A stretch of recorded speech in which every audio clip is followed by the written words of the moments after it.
It was a beautiful sunny Tuesday morning in New York City. The sky was crystal clear as I entered the subway heading downtown. When I emerged from the subway at Wall Street, I looked up and saw black smoke billowing out of the World Trade Centers. That sunny Tuesday morning was September 11, 2001, and I worked 3 blocks south of the towers. When I made it to the building that I worked at, the doorman wouldn't let me upstairs. Instead, he offered me to use the phone in the lobby. I called my mom, and she reminds me in a childlike voice, I tried to let her know I was doing okay. But seconds later, the first tower fell, and a swarm of people came rushing into the lobby. The phone went flying out of my hands, and I got pushed into a utility closet with a bunch of strangers. For the first time in my life, I felt like I was going to die. I froze, completely shut down, except for the tears that kept flowing.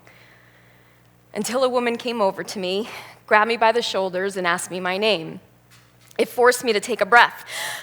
"Jennifer," I said.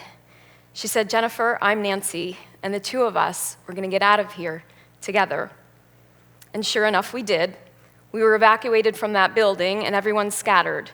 Nancy and I ran from building to building, looking for a safe place for hours, until finally I had the idea to take Nancy to the DOJO, the martial arts school that I had been training at for the previous year.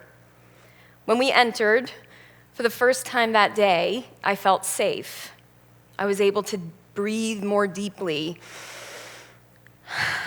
drink water, wipe the soot off my body, and listen to the newscasters doing their best to explain what was happening. Nancy eventually headed home to her family, and I've never seen her since. Nancy, if you're out there, thank you from the bottom of my heart.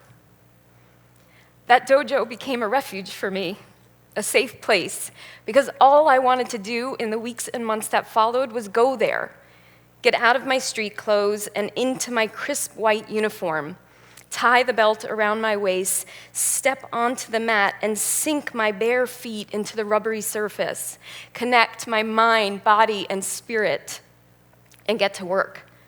And the work that I did on those mats led to deep and life-altering changes in me. The lessons I learned on those mats has now become the framework that I use to coach other people, how they too can unleash their mojo with wisdom of the dojo. See, as martial artists, we all start out as white belts, pure beginners. We begin to learn life-saving skills and drill them over and over again.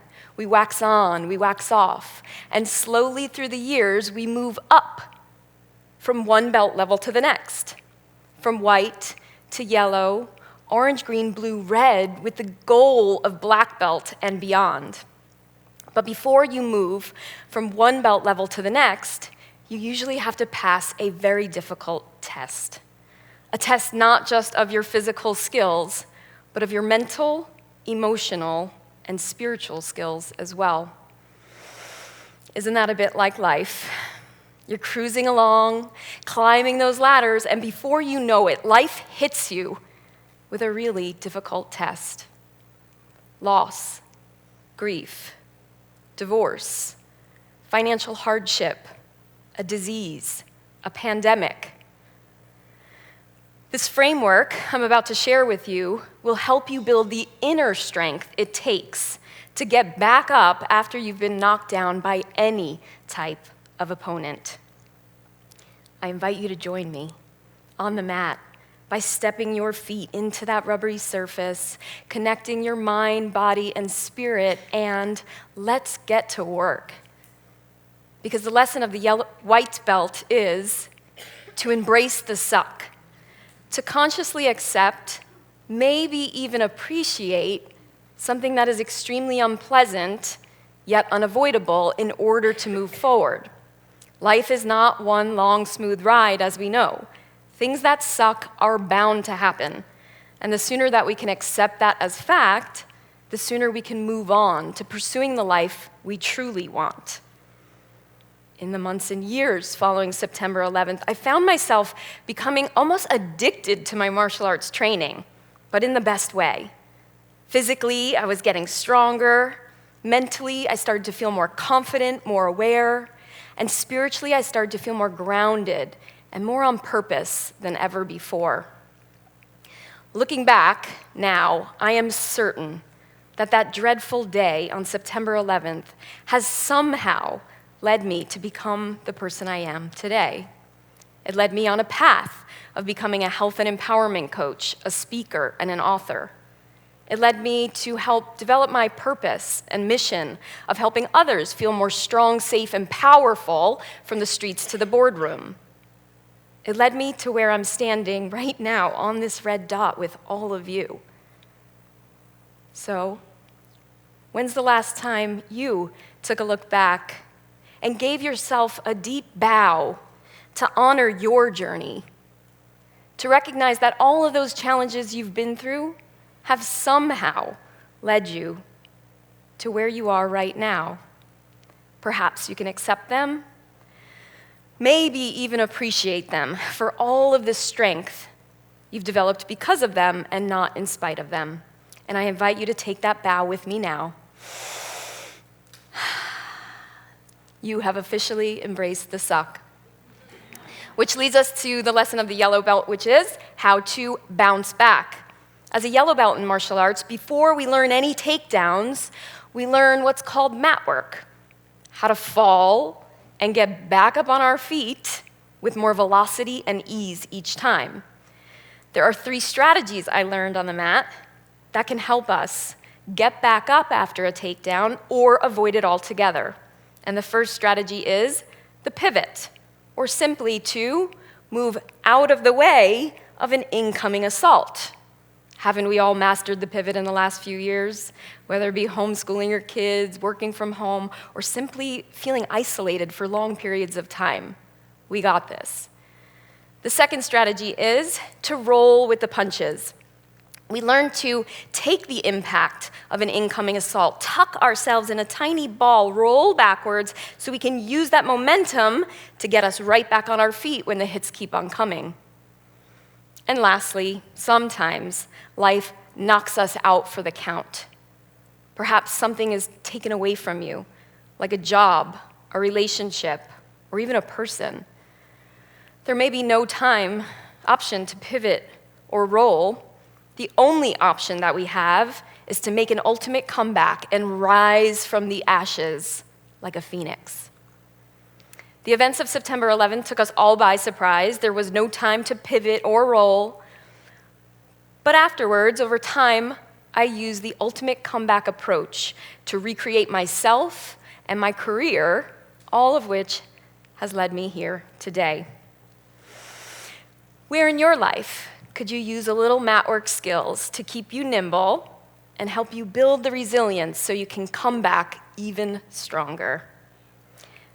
Once you've mastered your mat work skills, we move to the lesson of the orange belt, which teaches us blocking.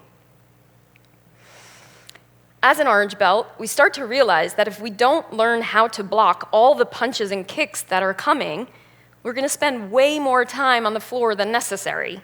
So we learn and we drill our blocking techniques. In general, there are 2 styles of blocking. The first kind is hard blocks, where an opponent's force is met with a force equal to or greater than the incoming assault.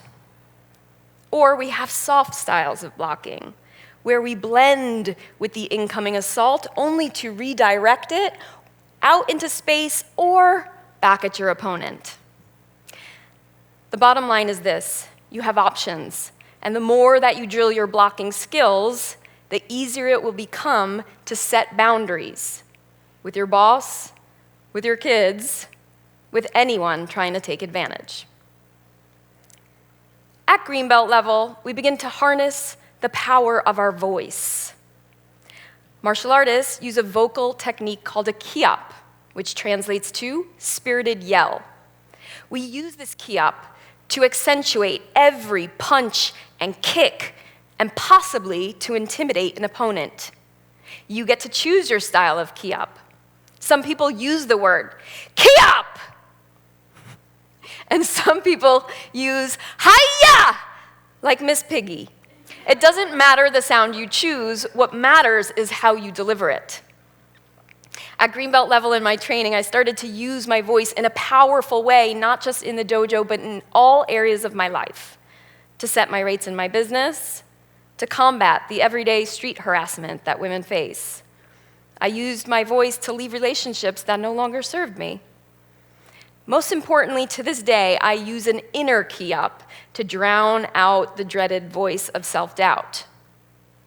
Where in your life are you not using your voice, and where can a powerful key up be used to communicate your strength? Which leads us to the blue belt.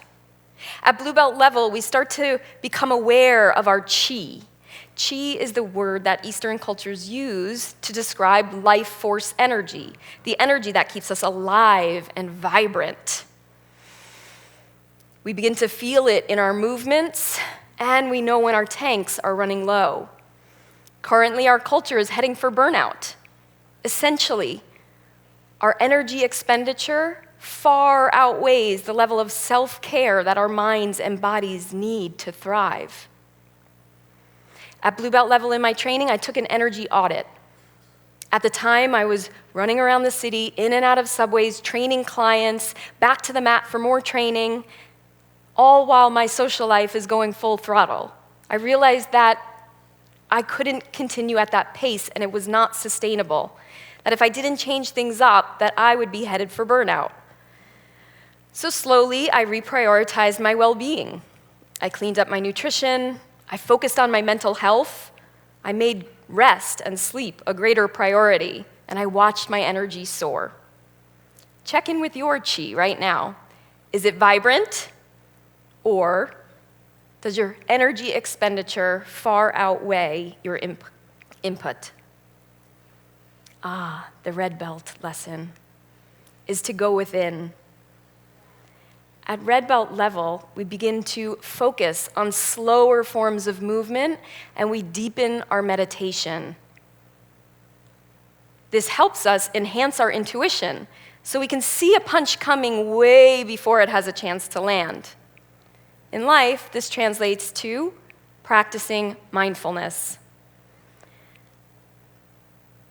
The purpose of a mindfulness practice is to help widen the gap between a stimulus and your response.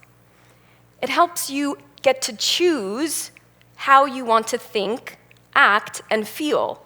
At red belt level, you're running your life versus life running you. My mindfulness practice is meditation, and it's completely transformed my life. Before, I used to worry constantly.